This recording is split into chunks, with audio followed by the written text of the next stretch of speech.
Pemirsa, malam ini kita bertemu kembali di Karni Ilyas Club. Dan malam ini khusus saya ketemu dengan sahabat lama yang biasanya kita baku jumpa di ILC.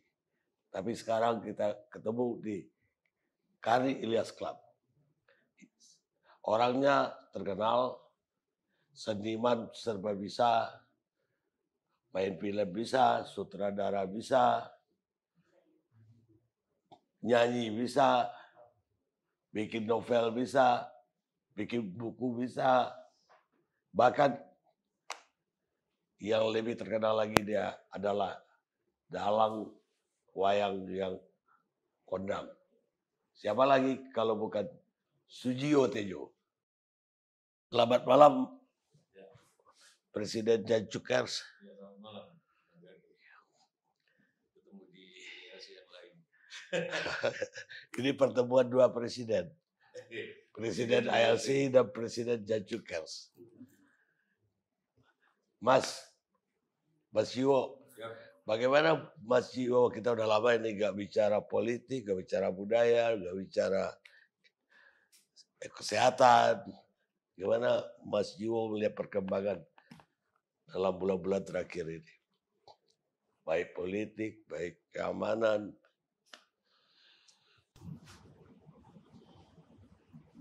Ya, saya di Bang Gani, bangsa ini bermacam-macam tipe. Kalau kita ngomong banyak hal, nanti dikira semuanya tahu gitu, semuanya diomong. Mereka nggak bisa membedakan bahwa kita ngomong apapun itu tinjauannya dari kebudayaan, gitu loh, gitu. Itu saja dulu. Angle-nya di mana kan? Iya, jadi ngomong kedokteran ya saya bisa, tapi dari segi kebudayaan, gitu loh. Misalnya saya akan ngomong yang alternatif ini sebetulnya rumah sakit, dukun apa rumah sakit.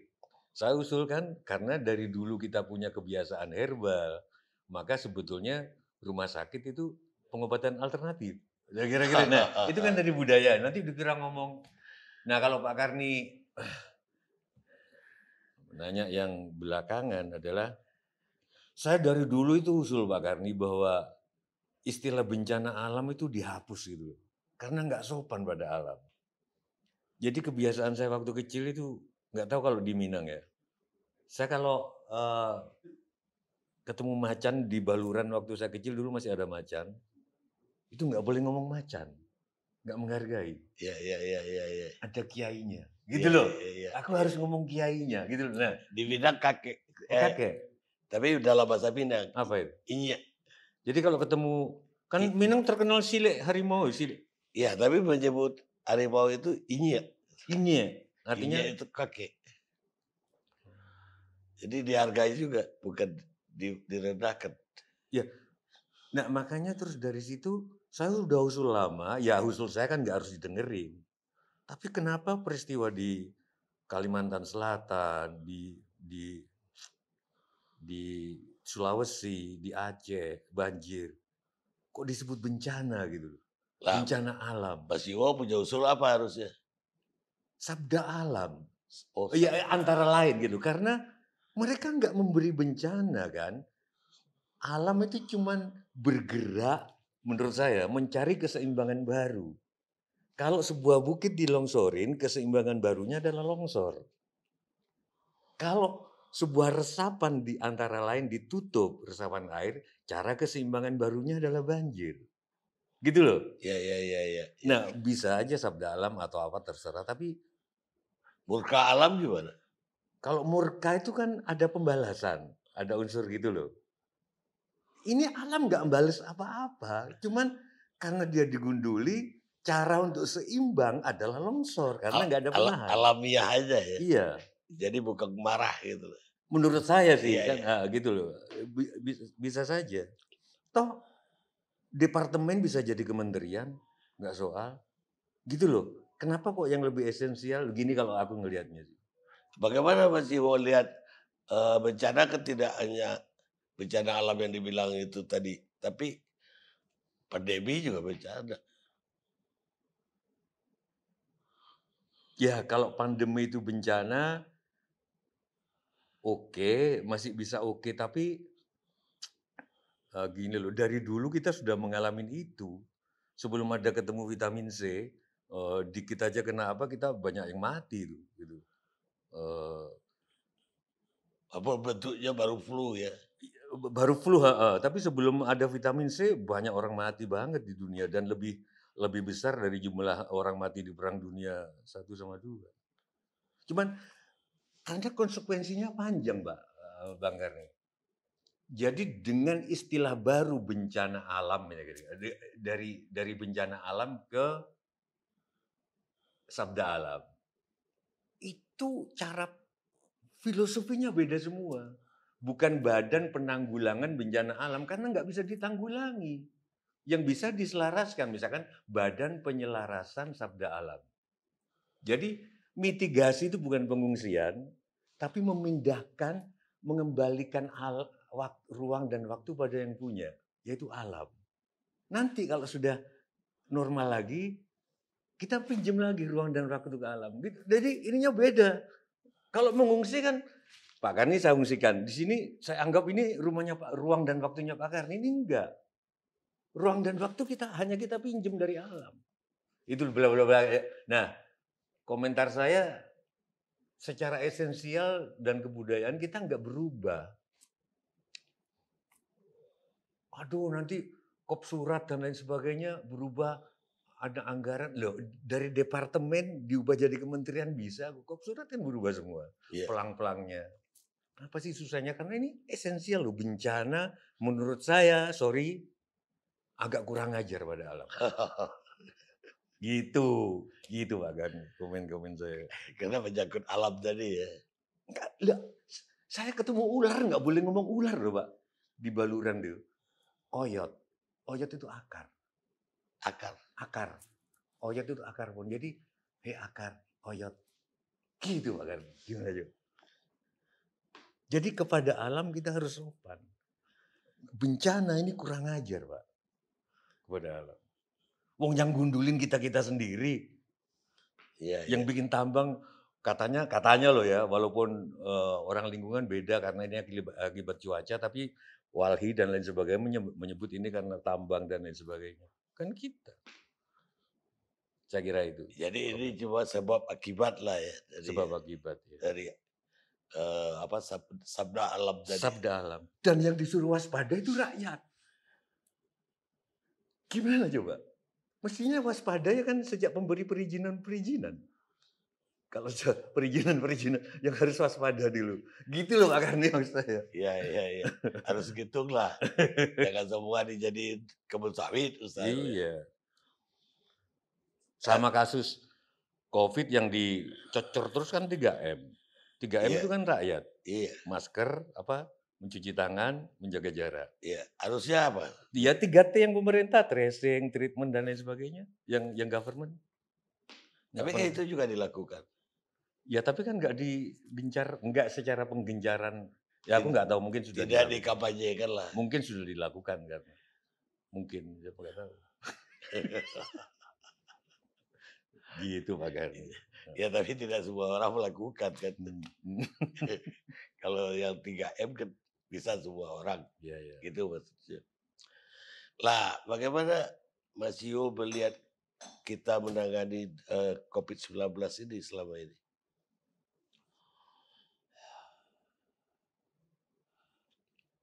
Saya itu kadang-kadang sampai pada keputusan, saya nggak komentar itu Bang Gani. Karena kalau lihat medsos soal COVID, lihat media cetak gitu, kadang-kadang sampai pada keputusan, tapi belum saya lakukan, nggak tahu nanti. Aku nggak akan baca lagi berita soal COVID. Gitu. Sampai gitu. Yang penting aku 3M dan yang penting aku happy. Sampai gitu. Kalau nggak pusing baca. Sekarang mati di luar negeri yang 23 orang itu katanya habis kena vaksin atau bingung gitu. Vaksin yang paling terkenal lagi itu. Lah iya. Pfizer atau Moderna di Norway. Iya. Ya, Pfizer mungkin kalau orang Sunda Pfizer. bilang kan, nggak bisa bilang F gitu. Oh gitu. Sama orang Madura kan nggak bisa bilang B. Orang Jawa. Setiap suku kan punya kekhasan masing-masing. Pfizer.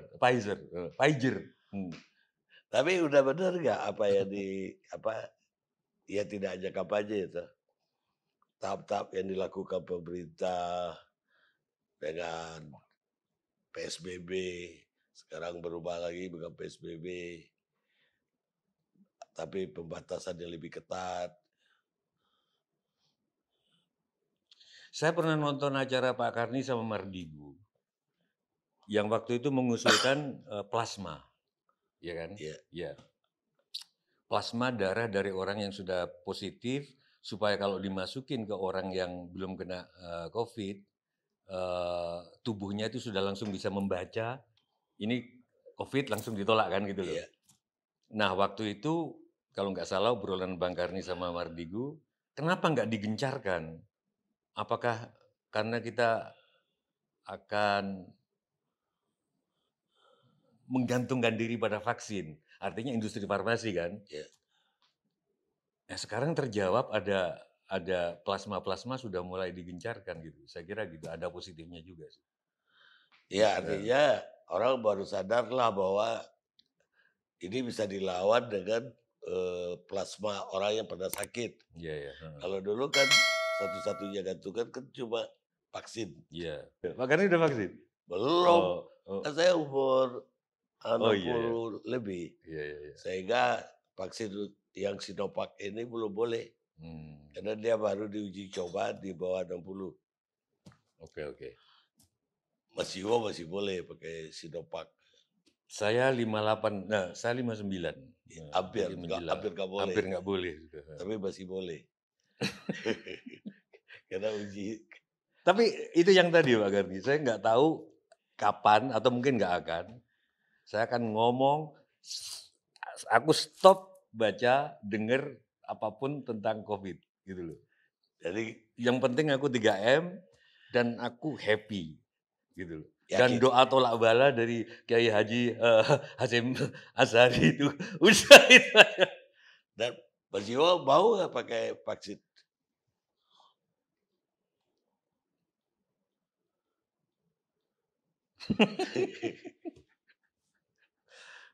Aku itu Pak Garni, jarum suntik miring aja aku takutnya setengah mati Pak. Jarum suntik miring yang kan logikanya kan nggak terus. Ini kan harus tegak Pak, gitu loh. Iya. Terus lihat ada beberapa polisi yang teriak-teriak, polisi aja teriak-teriak. Apa aku kan bukan militer gitu. Aku nggak bisa jawab. Lah kalau itu diwajibkan. Aku pakai screenshot pernyataan WHO. Dilarang mewajibkan. Ada kan? Itu bertentangan dengan hak asasi, gitu loh. Ada WHO ngomong gitu. Tahu kan Pak Karni WHO ngomong gitu? Iya, artinya dia tidak menyarankan orang dipaksa. Makanya. Karena itu hak asasi orang. Betulnya undang-undang kesehatan. Tapi tegaknya itu loh Pak Karni. Tegak itu kan berarti ke dalam.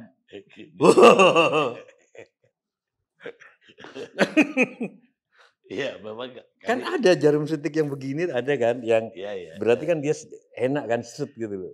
Kayak ketoprak, rasa ketoprak walaupun sekarang nggak ada. Tapi ini begini Pak, tegak lurus Pak. Ada orang nggak takut dengan pisau, orang pegang pisau, tapi takut jarum suntik. Ada Pak. Ada. Jadi saya nggak bisa jawab, sorry. Tapi jangan ditiru. Saya kira bukan nggak bisa jawab, jawabannya tidak mau. Sekarang bagaimana Mas Iwo melihat perkembangan politik? Kan selama ini kita bicara politik kalau di ALC. Sejak ALC nggak ada lah. Ya bingung aja, tetap bingung. Masalahnya kan seperti kata senior saya, Mas Slamet Raharjo, sutradara itu. Berita itu kan nggak kita baca, kita ketinggalan berita politik. Kita baca bingung. Misalkan sebuah organisasi dibubarkan, katakanlah FPI. Yang patut diduga menjadi cikal bakalnya yaitu PAM Swakarsa, ya. dihidupkan lagi. Jadi saya bingung gitu loh. Ini gimana gitu. Padahal dulu kita bubarkan pohon Iya, Swakarsa ini gitu. iya sebuah pohon, sudah berdiri pohonnya nggak boleh, tapi benihnya dihidupkan lagi, bahkan sekarang rakyat sudah boleh dalam tanda kutip menjadi polisi satu sama lain gitu loh. Apa dalam kasus terorisme. Bukan teroris saja, yang terbaru itu apa, ekstrim ya, Hmm. ekstrim.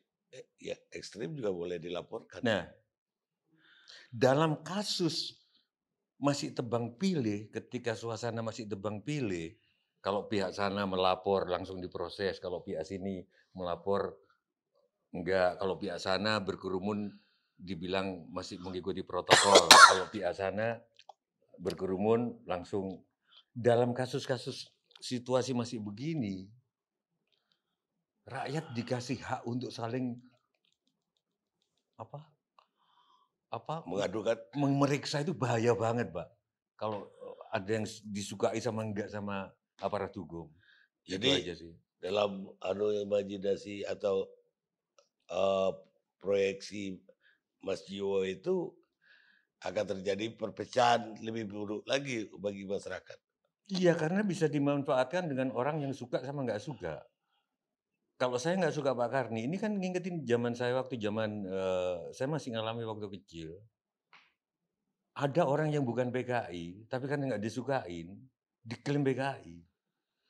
Itu bahkan sampai bapak saya harus dipindahkan dari antar kabupaten, dari Jember ke misalkan ke Baluran itu, kayak tempat yang ada macannya itu. Karena padahal bapak saya PNI. PNI. Iya, tapi ada yang menuduh itu. Terus atasannya, pokoknya saya dipindah dari Jember ke Kabupaten Situbondo, ditaruh di hutan di Baluran itu. Nah itu Ya, akan terjadi lagi kan, mungkin loh ya kalau begini caranya. ya apalagi bibitnya belum juga padam kan. Iya, Misalnya iya. isu cebong dan kampret kan masih jalan terus. Saya ngusulin sebetulnya, hari ini saya nge-tweet ke Pak, usul saya ke Kapolri yang baru ini, cebong dan kampret ini, kadrun dan cebong ini, istilah dan istilah-istilah sejenis yang akan memperkukuh pembunuhan itu dilarang. Dianggap hate speech. Head speech. Dianggap, saya usul begitu. Karena kalau enggak, nanti berpendapat A, Pak Karni suatu hari ngebela Habib Rizik atau ada yang bilang Muhammad Rizik apapun karena karena Muhammad Rizik ini bilang 1+1 sama dengan 2 dan Pak Karni membenarkan itu. Dianggap Pak Karni membela FPI. Langsung dicap kadrun dan langsung diserbu rame-rame. Begitu. Bisa terjadi begitu ya. Saya termasuk yang mengusulkan, walaupun vaksinasi Pak Jokowi disiarkan langsung itu belum tentu dari usulan saya, karena saya beranggap dari fisika modern itu nggak ada satu sebab di dunia ini, gitu loh. Kalaupun usulan saya itu sebab, pasti ada sebab-sebab yang pengusul lain. Saya usul vaksinasi Pak Jokowi itu disiarkan langsung dengan one shot, tanpa editing, bla bla bla bla bla bla bla, supaya Pak Jokowi terhindar dari fitnah. Udah, itu bisa dicuplik tinggal tweetnya Pak Sujiwotejo tidak percaya pada Jokowi dan minta, dan itu terus diserbu rame-rame. Saya dianggap kadrun. Ini gimana gitu loh. Jadi di frame bahwa namanya mengkritik itu sama dengan membenci. Gitu Pak Karni. Padahal Pak Karni tahu habis Pak Karni jadi saksi nikah anak saya itu, gitu loh. Malamnya Pak Jokowi datang ke mantu. Dan saya datang waktu beliau mantu juga. Enggak ada bro. Mas Jiwo itu kan kadang-kadang memang dituduh kadrun. Saya lihat kadang-kadang Twitternya Mas Jiwo. Tapi kadang-kadang juga dituduh cebong. Saya itu nge-tweet suka-suka saya Pak gitu. Ya kadang-kadang kok kebetulan bisa di frame mendukung kadrun. Tapi yang saya usul vaksinasi Pak Jokowi itu jelas ABC-nya. Satu kamera, tanpa editing, gitu loh, bla bla bla, agar terhindar dari agar Pak Jokowi terhindar dari fitnah. Itu jelas. Harusnya bukan dianggap kader, dianggap cebong malah. Loh, nggak tahu.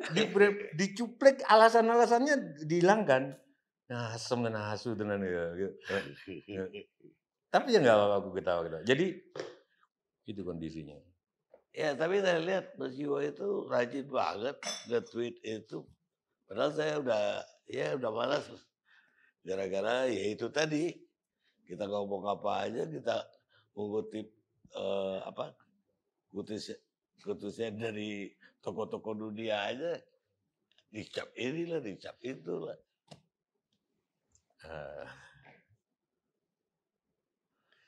Secara kebudayaan ya, saya pernah berpikir buzzer ini bisa positif, bisa negatif.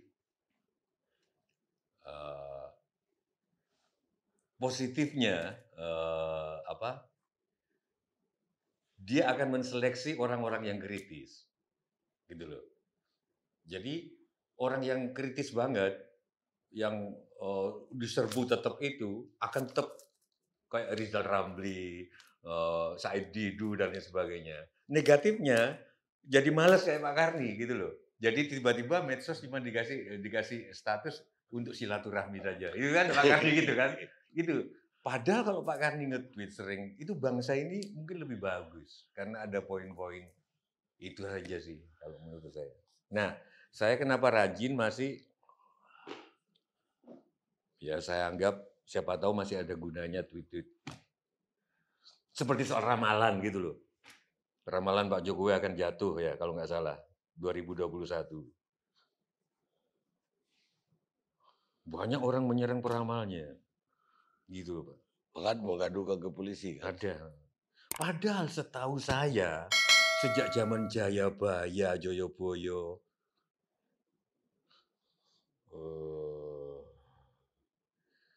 Ronggo Warsito, Nostradamus, dan lain sebagainya.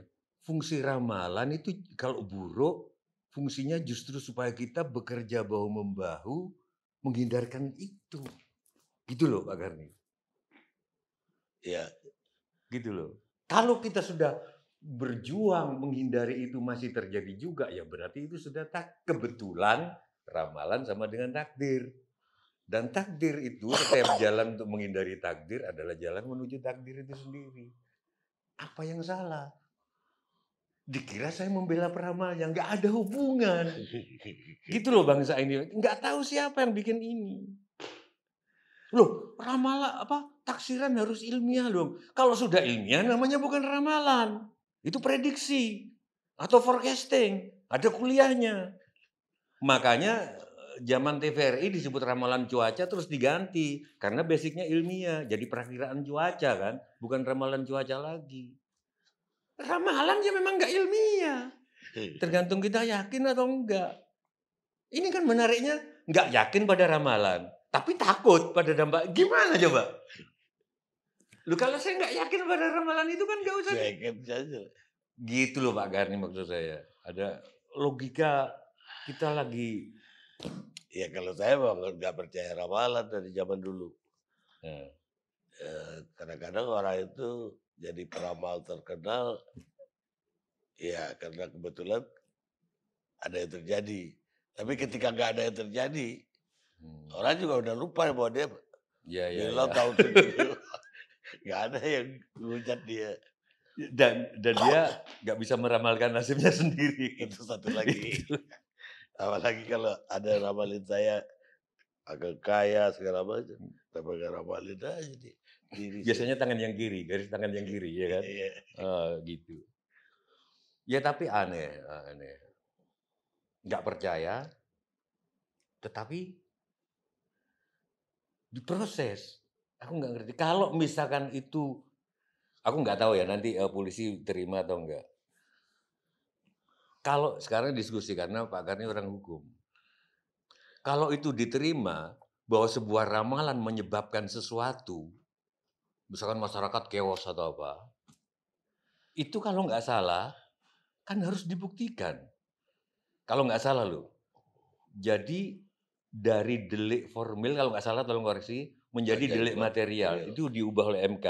Jadi sebuah penghasutan itu boleh dipidana kalau terbukti ada yang terhasut. Terjadi apa ya? Terjadi dan bisa dihubungkan ke terjadinya chaos ini kan hasutan ini kan. Iya. Lah ini kan terbuktinya apa? Aku nggak ngerti Pak Karni. Coba jelaskan Pak Karni. Ya dulu juga ada tuh undang-undang subversi namanya. Hmm. Ya seseorang yang melakukan sebuah perbuatan yang bisa loh menimbulkan kekacauan, kegelisahan segala macam, subversi. Baru bisa, belum terjadi itu Itu kekacauan. berarti delik formil. Jadi formil. Loh, tapi kata para ahli hukum sudah diubah oleh MK jadi Iya, delik ya material. itu udah dicabut, undang-undang subversi Nah, itu. sekarang sebuah ramalan bisa nggak dituduh menghasut masyarakat kalau belum ada buktinya? Ya, Gitu kalau loh. belum terjadi nggak bisa sebetulnya. Ya makanya saya nggak ngerti. Kecuali dalam rumusan pasalnya dibilang bisa. Kalau bisa membuat kekacauan, orang gila lari telanjang aja bisa bikin kacau. Nah itu Pak Karni. Jadi Ya, seperti dia kan. nah, aku nggak ngerti tata hukum. Cuman kata teman-teman hukum seperti itu. Makanya saya tanya ke Pak Karni. Jadi kan sebetulnya kalau peramal ini mau ini bukan berarti saya memihak, nggak ada hubungannya. Berpihak peramalnya. Ini cuman logika-logika aja. Logika pertama, ramalan mesti nggak ilmiah. Kalau ilmiah namanya prediksi, perakiraan. Ada data-datanya, forecasting lebih lanjut lagi. Nah, oke ini ramalan bahwa ini menyebabkan kekacauan. Buktinya apa? Itu aja sih, gitu loh. Enggak, itu harus material bahwa kekacauannya terjadi. Tapi bagaimana dengan mimpi yang juga diaduin ke polisi? Ada Ustadz apa namanya yang mimpi Aikal. Dia mimpi ketemu Rasul. Ya begitu-begitu karena banyak orang yang mimpi ketemu beliau. Walaupun ada yang bilang, misalkan Pak Mahfud bilang, bukan Pak Mahfud atau siapa, bagaimana kita bisa bermimpi ketemu Rasul kalau wajah Rasul nggak pernah tergambarkan? Jawaban saya, orang bisa bertemu dengan imajinasinya sendiri-sendiri kan. Pak Karni, imajinasinya tentang Rasul adalah orang Arab tapi rambutnya nggak begitu keriting karena ada beberapa di hadis. Terus kalau berjalan itu seperti menurunin bukit, berarti agak tunduk kan? Gitu loh. Kan terus kita bisa berimajinasi sendiri, gitu loh. Wah, aku ketemu Rasul. Walaupun nggak, pokoknya bicaranya lemah lembut, gitu kan bisa aja. Tidak pernah memaki, tidak pernah membenci. Coba. Ya, kalau saya yang lebih susah lagi, taruh dia diadili. Bagaimana membuktikan bahwa dia benar-benar mimpi atau enggak, atau bohong? Ya itu urusan Pak Karni. urusan Ya lebih susah lagi kan. Berarti yang harus dipenjara seluruh orang Amerika. Karena mereka hidup dari American Dreams. Mimpi Amerika. Yang pertama Trump dulu. Oh, Trump dulu karena impian. Great. Great. Oh iya, great. Kok. Iya, Malah apa konflik, malah berantem. Jadi kalau aku sarikan sebuah kemajuan itu kalau dasarnya logika berarti itu masih agak jauh karena logika kita masih kacau. Menurut saya gitu. Logika kita kacau. Membenarkan Habib Rizik atau Muhammad Rizik bahwa ketika dia berkata tadi itu 1 tambah 1 sama dengan 2, dianggap membela FPI, dianggap lalu dicap kadrun. Itu aja sih. Logika ramalan harus ilmiah, ramalan ilmiah itu sudah bukan ramalan.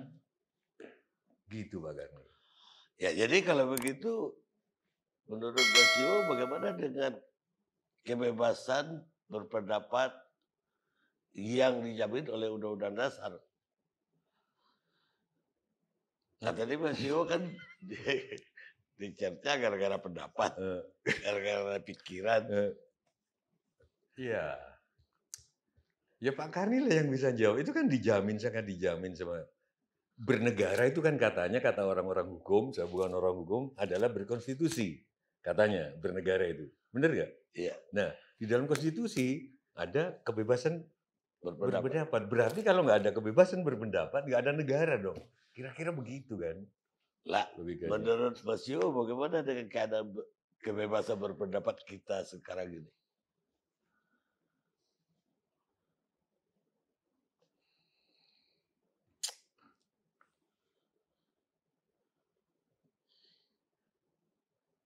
Dengan segala hormat waktu zaman Pak Harto itu, orang Batak bisa ngenyek orang Madura loh. Orang Madura ngenyek orang Batak, dan biasa ngenyek orang Dan Bugis. bikin lelucon tentang Lelucon, orang. lelucon Batak tentang orang Madura. Sekarang kita nggak berani loh, Pak. Makanya saya tadi diawali ketika orang Sunda nggak bisa bilang apalagi Pfizer, karena orang Sunda kebalik-balik kalau soal Vespa jadi Vespa kan. Makanya saya pagerin orang Madura juga nggak bisa ngomong gue. Supaya karena saya sebagian orang Madura juga. Orang Jawa nggak bisa ngomong dua kan. Iya. Dua gitu kan ngomongnya. Pemilik mobil 224, tolong dipinggirkan karena yang belakang mau maju. Sekali lagi pemilik nomor 22. Orang Jawa kan, orang Bugis selalu makang, ya kan. Aku pagerin begitu, karena takut dikira aku ngenyek orang Sunda. Enggak, aku 10 tahun di Bandung. Itu juga saya mau tanya Mas Yo, kalau lihat dari sejarahnya itu kan lucu tuh. Mas Yo itu sekolah matematik ITB pertama, kemudian pindah ke teknik sivil, kemudian pindah lagi ke seni, ya, dan akhirnya dari 3 jenis tadi itu yang dipilih profesinya seniman.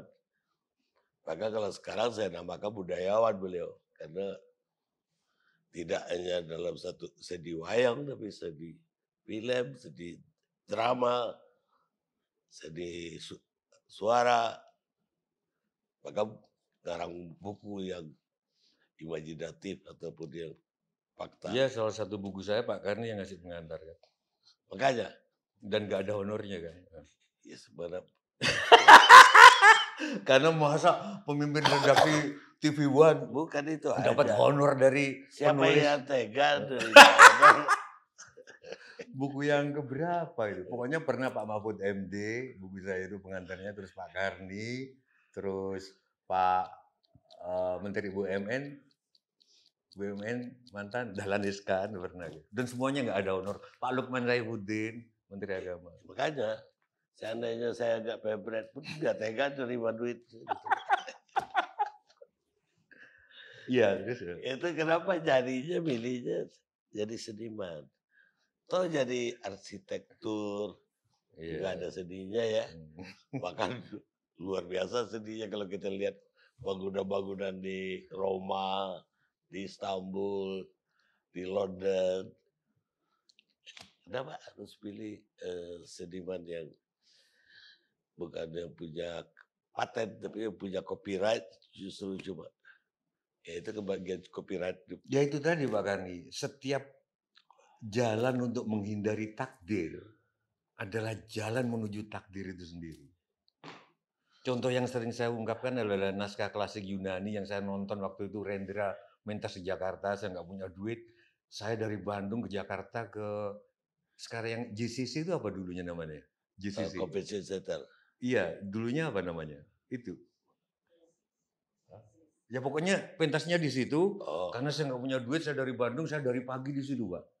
Ke Mbak Ida, istrinya Rendra itu. Pokoknya saya nggak punya duit, nonton Oedipus.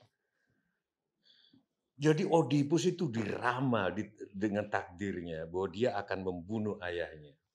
Maka dia mengembara jauh supaya nggak membunuh. Dia butakan matanya juga supaya nggak melihat ayahnya. Akibatnya di suatu beberapa tahun kemudian di negeri Anta Beranta, ayahnya terlibat pertengkaran dengan penduduk setempat, yang Oedipus harus terlibat, dan dia membunuh orang, dan orang itu bapaknya. Takdirnya memang gitu. Ya iya. Dia pergi jauh mengembara karena di Nujum akan menikahi ibunya seperti sang Buryang. Apa yang terjadi setelah membunuh bapaknya, dia menikahi ibunya. Nah, aku waktu SMA itu anti banget sama bapak saya yang dalang. Saya malu punya bapak dalang. Gitu. Karena teman-teman saya semua main band. Di rumah ada gamelan, aku malu banget. Gitu. Bukan gitar, bukan apa. Makanya saya masuk ITB. Matematika masuk lagi. Sampai suatu hari ketika saya gambar di teknik sipil, itu malam-malam saya ingat Pak Gani, saya gambar teknik sipil itu, ada radio dari Kiara Condong yang membawakan Ki Hadi Sugito Jogja, dalang terkenal dari Wates.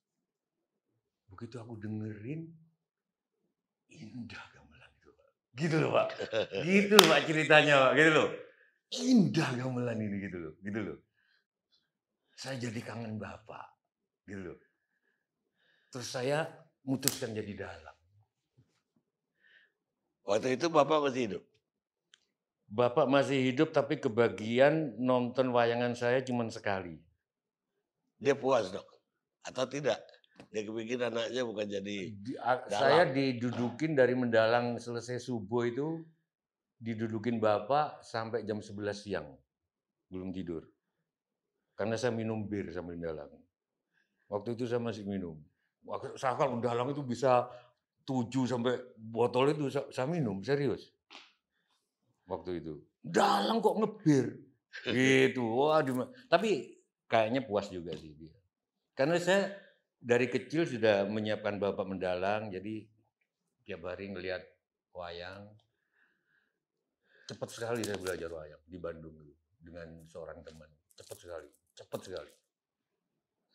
Dalam sekian bulan, sekian tahun, saya cepat sekali. Saya percaya sama gen sih. Mungkin deh.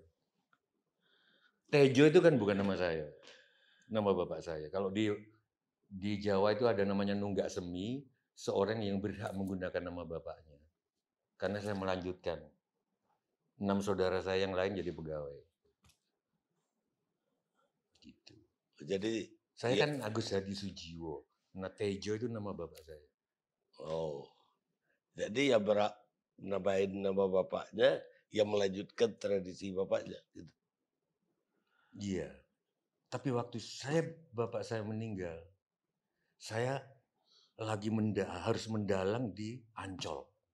Saya dapat berita sore, malamnya saya harus mendalang.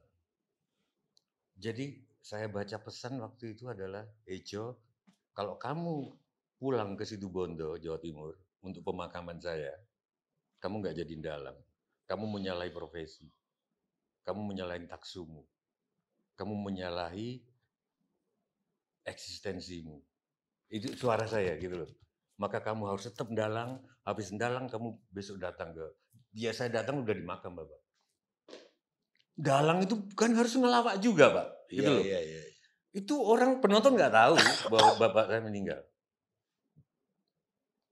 Makanya itu kenapa ketika ILC waktu itu nggak ada, saya pernah ngomong di ILC berikutnya ketika ada, bahwa Karni Ilyas sudah mati ketika ILC nggak ada waktu itu. Karena meniadakan diri sendiri. Karena itu jalan hidup. Itu Pak Karni ya di situ, di jurnalisme. Dan karena itu Karni Ilyas ada. Gitu Pak. Saya bisa tegar ngomong gini, tapi waktu di Ancol ya nangis juga Pak sambil dalang. Bapak saya di makam. Gak nyesal. Enggak, itu suara hati dari Bapak kayak bergema gitu. Jo, kalau kamu pergi, kamu bisa, yang punya hajat pasti maklum. Gitu loh. Kalau kamu nggak jadi. Tapi kamu akan, apa sih namanya? Jalan hidupmu. Gitu loh. Itu jalan hidupmu. Ya, tapi kalau saya lihat dari pilihan tadi, teknik matematik, teknik sipil, gak fokus ya. Nggak fo- nggak fokus. Ya sastrawan nggak fokus, Iya, iya. sastra. Ini sastrawan tapi mendalam juga, main film juga, nyanyi juga.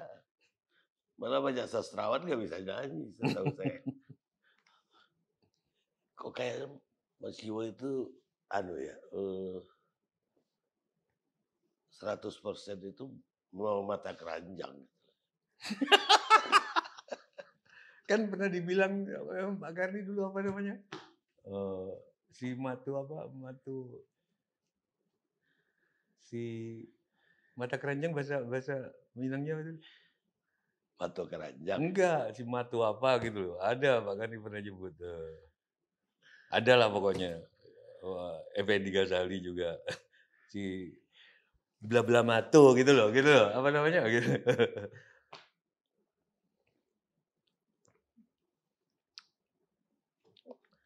Tapi Jadi sebetulnya enggak semuanya Pak Karni. Saya dalang. Rambang Matu. Rambang Matu. Saya dalang itu fokusnya.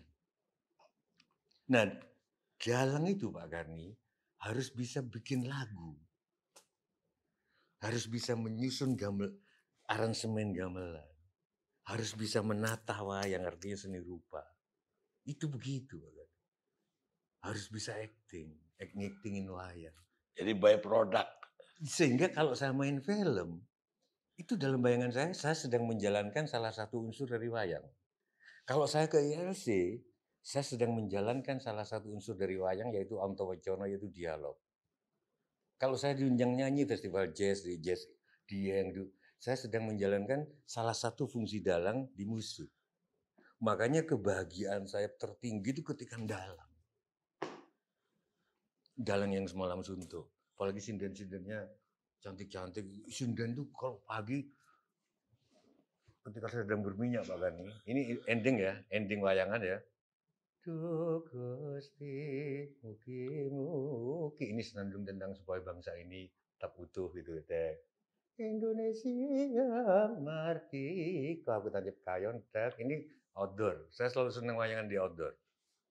Nengok ke sana, sinden-sinden mukanya berminyak, harus malam suntuk terus berdiri agak geringgingan kesemutan itu, pegangan antara lain terus membetulkan wirunya jari itu. Itu nggak bisa dikalahin sama siapapun. Lewat semua artis dunia. Apalagi di sana ada ufuk kemerahan dia, kita agak melihat siluetnya dikit. Iya, dan saya lihat sinden-sinden itu juga tiap LC saya undang beda lagi. Pokoknya setiap acara lain lagi perempuan yang datang. Makanya saya bilang mata keranjang. Apa Rambang Matu? Rambang Matu. Apa namanya? Ya untuk profesi oke lah. Tapi biasanya wartawan tuh nggak pernah awet usianya kalau dia nggak Rambang Matu. Makanya ketika ada buku 40 tahun Pak Karni jadi wartawan, langsung kesimpulan saya kemana-mana gitu. Ini mencari kawan atau mencari pembenaran? Gak jelas. Gitu Pak Karni. Jadi kembali ke itu tadi, pilihan hidup itu akhirnya kan mendalang ya. Nah itu kebahagiaannya di sana. Ya sama lah saya di jurnalis, saya kan bilang bahwa kebahagiaan saya itu ya jurnalis. Yang banyak cerita tentang Pak Karni ke saya itu, tahu nggak? Rosiana Silalahi. Ya dia murid. Ya tentang kerasnya Pak Karni bahwa kalau harus dapat narsum ini, harus dapat gitu. Yang banyak cerita ke aku tentang Pak Karni itu Rosiana Silalahi. Kenapa Pak saya? 6 tahun. Nggak tahu saya. Di SCTV. Iya, Waktu iya. itu saya direktur pemberitaannya. Jadi kita udah bicara politik, bicara hukum, bicara. Sebentar mau ingat itu. Bos saya di Kompas nggak sekejam Pak Karni. Tapi saya merasa kalau ditugasi dapat narsum itu saya merasa harus dapat. Ingat rumahnya Pak Alex Leo Zulkarnain, Dirjen RTF, itu susah ditemui, saya tongkrongin rumahnya dari Dini hari saya bawa GL 100 itu tongkrongin di rumahnya. Begitu dia keluar pagi, tetap nggak mau jawab. Terus saya bilang, Pak, saya sudah nunggu Bapak dari jam 2. Jawabannya menarik. Siapa yang suruh? Oh, Kalau saya kejam menyuruhnya. Gimana? Ya katanya tadi Harus dapat. harus dapat. Ya saya nggak dapat waktu itu. Ya bagi saya jangan, kan begini banyak anak-anak muda ini. Kita suruh cari narasumber A, dia bayangin, wah susah itu Pak. Jadi belum pergi, Oh, belum pergi. dia udah balik. Hmm. Saya bilang kamu belum pergi udah balik. Tapi saya masih mending Pak Karni. Ada beberapa teman wartawan di tahun 90-an, nggak saya sebut namanya, sekarang jadi orang sukses. Kan kalau jadi wartawan ada pager waktu itu. Harap ke sana, ada artis meninggal dimakamkan gitu. Udah pergi ke sana belok kan ke daerah di Karet itu. Begitu masuk gitu ada teman wartawan ini. Aku kan tahu yang meninggal si A gitu. Si ini nanya, ini siapa yang meninggal? Masih aku untung masih wartawan yang bagus. Dia datang ke pemakaman belum tahu yang meninggal siapa. Dan sekarang jadi orang sukses di pertanian. Asu ya gitu loh. Gitu loh. Tapi kalau dia terus jadi wartawan gak sukses nih. Untung dia pindah ke pertanian. Loh, waktu tahun 90-an ini Cak Muhaimin Iskandar itu kalau nggak salah jadi semacam kayak ininya Detik itu loh. Kalau nggak salah Detikcom-nya gitu. Terus yang masarin Pak Saifullah Yusuf yang jadi mantan gubernur itu. Macam-macam gitu loh. Gitu. Kita berarti Pak Karni konsisten tetap jadi wartawan, nggak jadi pengusaha. Itu takdir tadi. Iya takdir. Teman-teman saya yang bagian properti, tugas properti, berhenti jadi koran itu. Jadi pengusaha properti itu. Karena lobbynya banyak di situ. Ya. Pak Karni kenapa? Kan lobbynya banyak. Kenapa masih jadi wartawan? Lah, buku saya pun judulnya Layar untuk Berita. Berarti saya jalan dari hidup. SMP udah maunya jadi wartawan. Nggak mata keranjang kayak Mas Yu. Sekolah pertama publisistik. Saya publisistik dulu. Jadi wartawan, saya pikir ngapain lagi sekolah publisistik. Kalau tujuannya jadi wartawan. Baru saya masuk ke hukum. Jadi jelas fokusnya itu jelas. Bukan mencar-mencar. Enggak, tetap salah. Aku nggak terima. Aku masuk matematika. Kurang disukai perempuan kan matematika ITB. Gitu loh. Aku tes lagi. Karena sipil waktu itu tinggi rate-nya. Gitu. Aku lumayan pinter Pak orang Jawa. Gitu. Aku tes lagi, masuk lagi sipil. Mulai disukai perempuan. Gitu. Anak-anak Unpad, anak-anak itu Bandung kalau ada orang teknik sipil ITB atau teknik elektro waktu itu rate-nya. Wah. Gitu. Tapi ternyata begitu gambar, lihat dengar gamelan di radio, jadi dalang. Balik lagi ke dalang. Ya artinya dalang itu kan ada seni musik, seni ini, seni gambar, seni. Yang aku lakukan sekarang bagian dari pedalangan. Artinya saya nggak ngurus sepak bola, nggak ngurus apa gitu loh Pak Karni.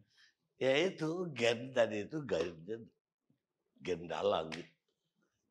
Dan takdirnya ya jadi dalang.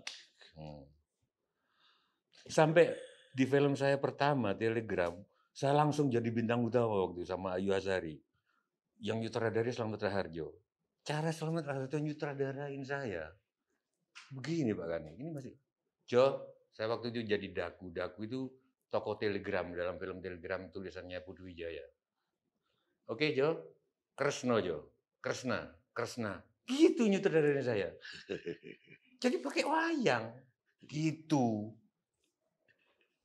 Ya gimana mau Kresna di depan saya Ayu Azhari begini. Tahu berapa? Tahun 94. Iyalah. Saya bisa bayangin ketika itu Ayu Azhari. Pastilah. Nah, ini takdir lagi, Pak. Wartawan itu kan bagusnya kan nggak ada ruangnya kan, cuman partisi-partisi. Partisi-partisi kan dimanapun, namanya ruang wartawan itu nggak boleh ada ruang-ruang tertutup gitu kan. Saya dari meja sana ada bunyi telepon di bos saya JB Kristanto. Bunyi terus. Ini mengganggu banget. Akhirnya dari sana saya jalan, saya angkat. Mas Slamet Raharjo. Mas Kris ada? Nggak ada, ini saya sendiri. Enggak, saya mau minta izin Tejo mau saya ajak main film. Gimana coba? Serius, Pak? Enggak, ini masalah takdir. Iya, ya suratannya di situ, jadi nyambung dengan yang terjadi. Karena ya memang takdir. Makanya YouTube ini antara lain ketika ILC sedang nggak tahu, pokoknya sesudah nggak ada di TV One, dijalankan oleh Pak Karni, kan bagian dari jalan hidup itu. Iya, masih wartawan kan. Iya, oke. Maka wawancara. Minta. Begitulah obrolan saya dengan sahabat lama. Sebenarnya ini saya minta ketemu malam ini bukan sekedar untuk wawancara, tapi lebih ngobatin kangen karena nggak bisa ketemu di ALC, jadi kita ketemu di Karni Ilyas Club. Sampai ketemu Karni Ilyas Club yang akan datang.